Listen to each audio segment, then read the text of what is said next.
A stadium concert ends at midnight.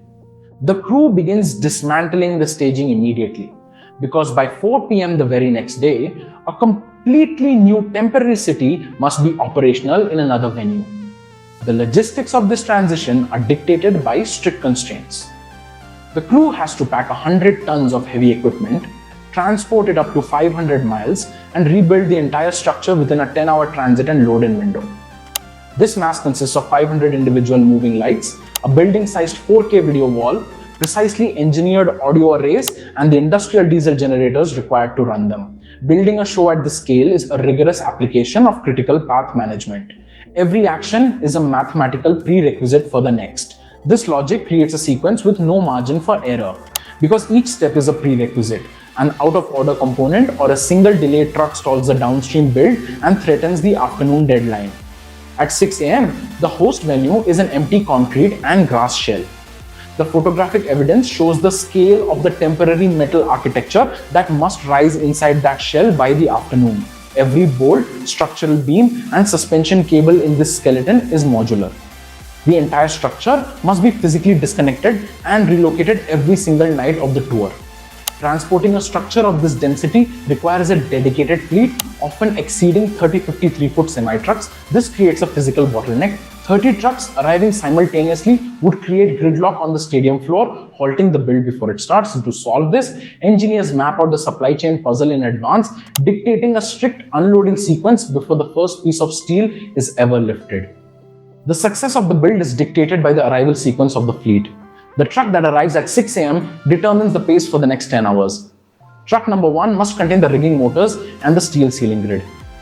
Lighting and audio systems cannot enter the venue until the overhead framework is in place to hold them. Space is the primary constraint. Every piece of gear must fit within the strict internal dimensions of a standard 53-foot trailer. To protect the technology, all equipment is housed in standardized transit modules. These road cases are built with custom internal padding and heavy-duty metal extrusions. Every case is numbered and color-coded. When the loaders push them onto the arena floor, the local crew knows exactly where they belong, eliminating the need for constant floor directions. These cases are designed for volumetric optimization. Their dimensions are engineered to fit flush against the trailer walls, leaving zero void space. They are loaded in reverse chronological order. The gear needed first is the very last block packed the night before. This density ensures the sequential logic of the build remains intact. When the trailer doors open, the physical assembly begins immediately. Once the gear is unloaded, the crew reaches the first major milestone, securing the main support grid to the venue ceiling. This grid supports immense weight, including these line array speaker clusters. They are stacked and curved to focus audio frequencies directly into the audience seats. The dependency rule is absolute. You cannot hang these audio arrays until the 50-ton steel mother grid is fully floating. Historically, the lighting was the greatest constraint on a load-in. Technicians had to individually bolt hundreds of fixtures onto the steel pipes at height. Modern engineering bypasses this choke point through pre-rigged truss architecture. Instead of removing the lights, the fixtures travel permanently attached inside the metal framing, folding up inside the truss for protection. The crew unhooks the structural block, lowers it, and rolls it into the trailer without unbolting a single fixture. In the new city, stagehands manually link these pre-rigged blocks together on the ground. Once connected, electric motors lift the entire row into position. This modular architecture allows rapid scaling. Silver scaffolding networks lock together to support the thousands of individual panels making up the show's LED video wall. Pre-rigged structures compress weeks of individual component assembly into a few hours of macro structural lifting. By the afternoon, the 100-ton rig is hovering in position above the stage. With the physical build complete, the crew begins system activation. The central nervous system of the show sits disconnected in a control tent on the arena floor. This front of house area contains the consoles that drive the entire rig. Activating these systems presents a problem of scale. A city-sized rig requires more electricity than a standard venue can typically provide.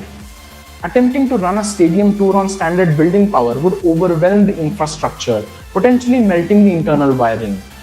To avoid this, the tour transports its own independent power grid, 2 industrial diesel generators that function as a dedicated power plant. This distribution rack is the hub for that power. It manages the electrical load across different circuits using these thick color-coded cables to push electricity out to the lighting and audio systems. Miles of these power lines and fragile fiber optic data cables form an invisible highway connecting the generators directly to the stage and the control desks. By importing its own independent electrical grid, the tour removes its reliance on the venue's infrastructure. This makes the 100-ton rig entirely venue agnostic. At 4 p.m., the digital clock hits the deadline. The steel grid powers on, functioning as a synchronized network of high-output lights and articulated audio. This mechanical achievement is managed by the human reality of a single tour boss. Under their direction, 300 riggers and stagehands operate in parallel, executing the build in a few hours of coordinated labor. 3 technical pillars make this possible: volumetric truck packing, pre-rigged modular structures, and independent power grids.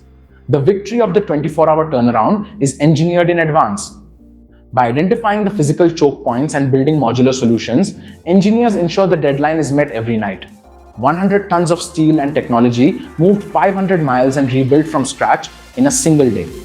While the artist on stage absorbs the applause, the true triumph of the modern stadium show belongs to the logistics engineers who build a city in 24 hours.